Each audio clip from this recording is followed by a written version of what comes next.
Welcome back to Movie Recaps. Today I will show you a biography, comedy, drama film from 2011, titled The Intouchable. Spoilers ahead. Watch out and take care. One late night in Paris, Driss is driving his employer Philippe through the city.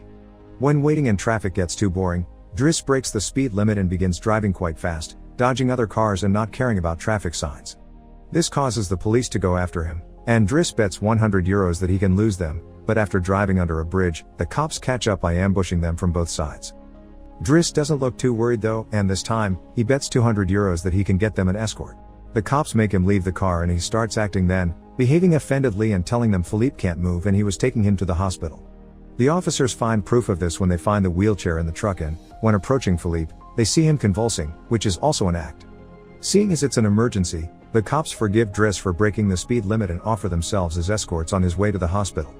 To celebrate winning the bet, Driss plays September by Earth, Wind and Fire, and when they arrive at their destination, he shares a smoke with Philippe as soon as the cops are gone. Driss promises he'll handle it and drives them away just before the hospital staff could find them. This friendship began many months ago.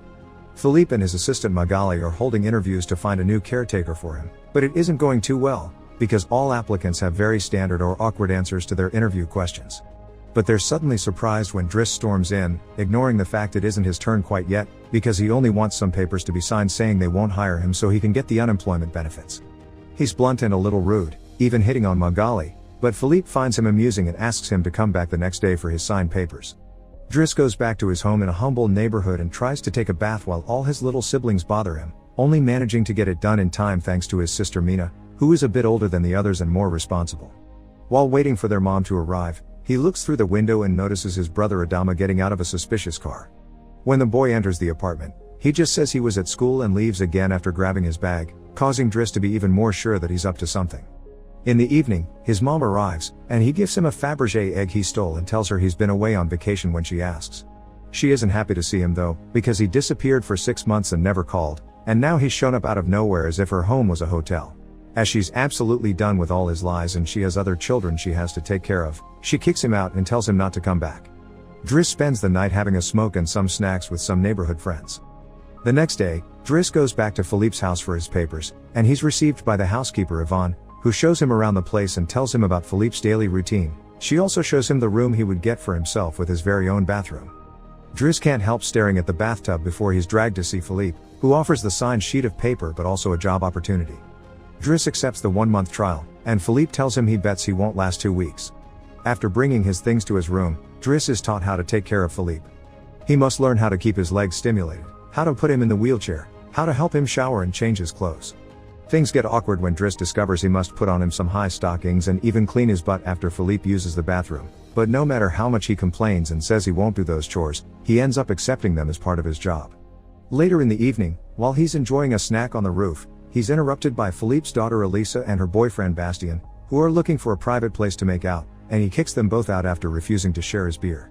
Driss quickly gets used to the daily routine with Philippe, even if at first he does make some mistakes he learns from, like handing the phone to Philippe instead of putting it on his ear or forgetting the baby monitor while having a bath. He also learns to organize his mail in different folders, most of the letters he opens for Philippe, but there's a series of private ones he isn't allowed to look at.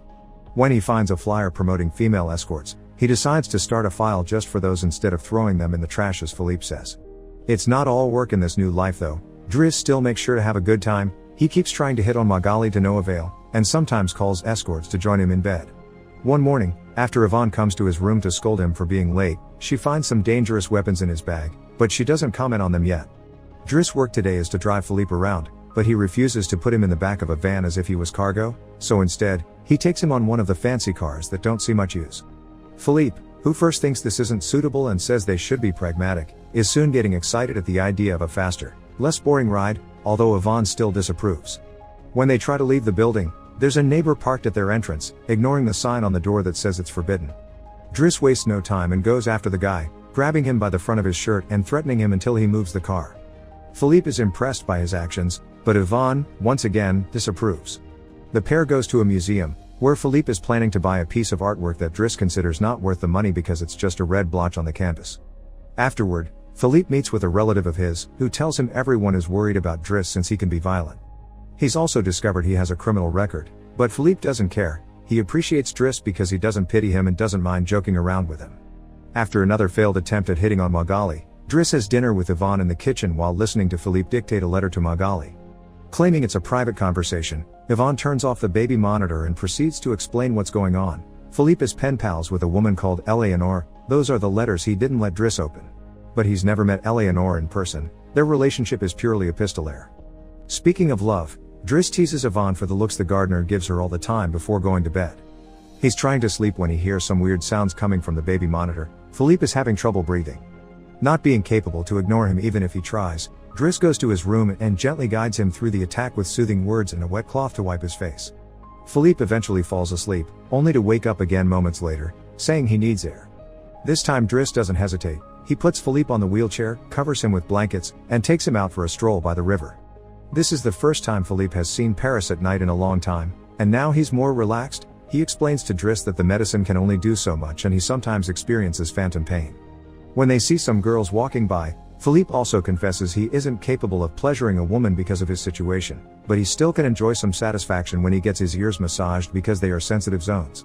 When the phantom pain threatens to appear again, Driss shares one of his joints with Philippe, who is skeptical at first but ends up loving it. Afterward, they go to a restaurant, where they joke around while sharing a meal, and Philippe decides to share more of his story. He met his wife when they were students, and shortly after they got married, she had 5 miscarriages and was diagnosed with an incurable, terminal illness. That's when they adopted Elisa. Philippe has always loved competitions, extreme sports, and speed, and a paraglider gave him that. It was during a paragliding session that bad weather caused him to crash and break his vertebrae, although he still thinks his real handicap isn't the chair but living without his wife. After joking around some more, Philippe remembers the date and realizes Driss has passed his 1-month trial, so he's now officially hired. But he needs to start by bringing back the Fabergé egg he stole because it was a gift from his wife. She would give him one every year, and he has exactly 25, matching their time together. The next day, Driss goes to talk to Mina when she's leaving school, who is a bit offended because he hasn't been answering her messages except to ask her to look for the egg. She also tells him about some cops that have been calling their home. Afterward, he visits Adama, who confesses he was found with 30 grams on him. Driss wants to take him to lunch, but Adama refuses and instead gets in the same suspicious car from before. Later on, Driss is allowed to be present while Philippe dictates his letter for Eleanor to Magali. He thinks this purple prose is very boring and that Philippe should be more direct. He's also baffled to hear that this has been going on for 6 months and they never exchanged pictures. When he finds her phone number on one of the letters, he takes it as a sign and calls her, obliging Philippe to take the phone and finally speak to her outside the written word. Their conversation goes so well, Philippe is now on the phone with her all the time, even right before he and Driss attend the opera, during which Driss laughs and makes fun of the costumes. The next day, Driss convinces Philippe to accept to exchange pictures with Eleanor and chooses one of him in the wheelchair. Afterward, while he's painting, Elisa bursts into his room to ask him for cigarettes and makes fun of him for trying to be artistic. Getting angry, he kicks her out before going to see Philippe, who is currently asking Yvonne to change the chosen picture for one of him when he wasn't quadriplegic. She hides the picture inside the escort file right before Driss burst in, complaining about Elisa and telling Philippe he needs to discipline her, something Yvonne agrees with. Philippe agrees to talk to her, but he's mostly surprised when Driss lets it slip that he's been painting. Days continue to pass, and the friendship between Philippe and Driss continues to grow. Driss takes him to play in the snow and brings him with him when he goes out for a run. Philippe gets him his first suit and scolds his daughter while Driss listens to him through the baby monitor. When Driss finishes his first painting, he shows it to Magali, who slaps him when he tries to kiss her. Philippe, however, likes the painting and promises he'll try to sell it. The two of them have a great time with each other, enjoying things like getting a faster car, sharing joints, and even hiring escorts together. When Philippe's birthday comes, he isn't very excited about it. Every year, he pretends to be surprised that they're throwing a party and has to meet with all these relatives that only come to see him on the date to check he's still alive. Philippe says it'll all be rather boring. While he and the guests enjoy some live classical music, Driss searches for Elisa, who is crying in her room after having taken some of Yvonne's pills, which won't kill her as she expected. The reason why she's sad is that Bastien broke up with her and called her a tart, so she asks Driss to talk to the boy, which he accepts to do for a price. Meanwhile, Philippe is showing Driss painting to his relative and manages to convince him to buy it for 11,000 euros. Driss goes back to the dining room and chats with Yvonne, who tells him Magali is in a relationship with someone named Fred, but things are rather rocky at the moment, giving Driss hope. As the party begins to die down, Philippe makes Driss listen to some of the most important songs in classical music history, but he could only joke in response. After the band is done, he brings his iPod and plays Boogie Wonderland by Earth, wind and fire before he starts dancing right in the middle of the floor. He's an incredible dancer and he even convinces the rest of the party to join him and dance with him, which Philippe enjoys watching. Later, when putting Philippe to bed, Driss opens Eleanor's latest letter to him. She sent her picture, showing she's rather pretty, and is telling him they should meet next week when she visits Paris. When the day of the date comes, Yvonne and Driss put Philippe through dozens of outfits until they find the perfect one. And since it's Yvonne the one that will take Philippe to the date, Driss uses his day off to visit Bastien and threatens him until the boy accepts to apologize to Eliza and to bring her croissants every day. He also asks him to fix his hair. Afterward, he visits his mother at work, but only to watch her from afar. At the restaurant, Yvonne and Philippe are waiting for Eleanor, who is very late. After waiting for an hour, Philippe gives up, calls Driss to ask him to take him away, and then leaves the restaurant without noticing Eleanor is arriving at the same time. That same night, Philippe takes Driss with him in his private plane and gives him the money he got for selling the picture, making him immeasurably happy. They make it to the countryside the next morning, and Philippe decides to go paragliding, dragging Driss with him as well. Driss doesn't want anything to do with it, but after initially freaking out, he ends up enjoying the experience. When they return home, Adama is there waiting for Driss and gets scolded when he sees the scars on his face. Adama will still not tell Driss what's happening in his life though, so Driss makes him wait in his room while he calls Mina to tell her not to worry and goes to put Philippe to bed. Philippe, however, isn't sleepy yet.